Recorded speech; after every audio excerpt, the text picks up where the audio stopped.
በጣም ልክ ነው። እኔ ያለሁበት አካባቢ ለጫካ ቅርብ ነው። ትንሽ ሄድ ቢሉ ወደ ጫካ ነው እና በፊት ከሩቅ ሰፈር መጠው ጫካ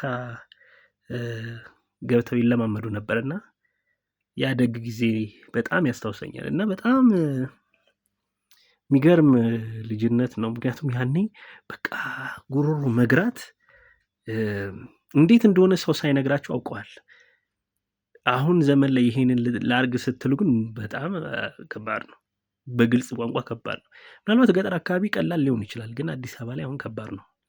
አንደኛ ቦታውን ምቹ አይደለም፣ ሁለተኛ ደግሞ ለጥበቃም ስለማይማቻቸው እዛ ያሉት ሰዎችም እንደገናም ደግሞ ሌሎችም የሴኩሪቲ ሪዝኖች ስላሉ ብዙም አይመከርም።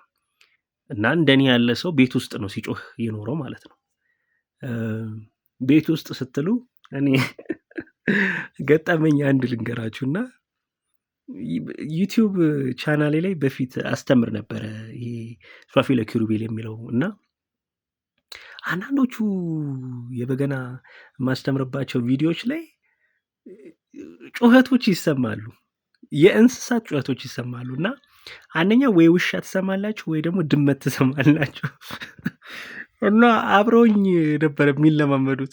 አንዳንድ ቀን አስበው የሚጮሁ ነው የሚመስለኝ፣ አስበው ማለት ነው።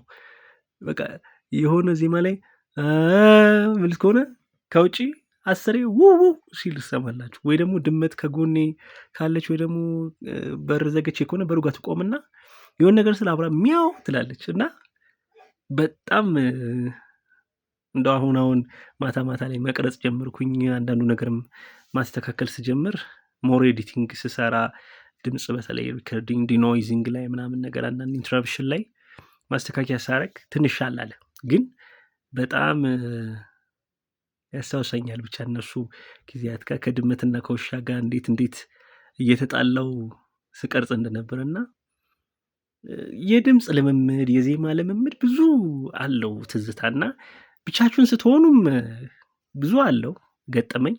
ግን ደግሞ ከሰው ጋር ደግሞ ስትሆኑ ደግሞ በጣም የሚያስቁ ደስ የሚሉ ጊዜያቶችን እንዳሳለፋችሁ ትዝ ይላችኋል እና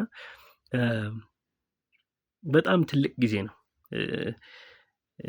የዘጠናዎቹ የዘጠናዎቹ ልበል ሞር ትንሽ ይሻላል፣ ልጆች የሚያውቁት ናቸው ይሄንን ስሜት እና ጫካ ወጦ መለማመድ። እኔ ልጅ ነበርኩ ያኔ 6 ዓመት ምናልባት እንደሱ ነገር። ያኔ ዓለም የለንም ከሰው ጋርም ለመሄድ ጫካ የሚያስችል ሴኩሪቲ። ግን የኔ ታላላቆች ጫካ ሲሄዱ አስታውሳለሁ። ሰፈር ውስጥም ሲወራ እናውቃለን እና በጣም ደስ የሚል ጊዜ ነው። በጣም ብዙ ነገር አስታውሰኝ ብቻ። ቴንኪው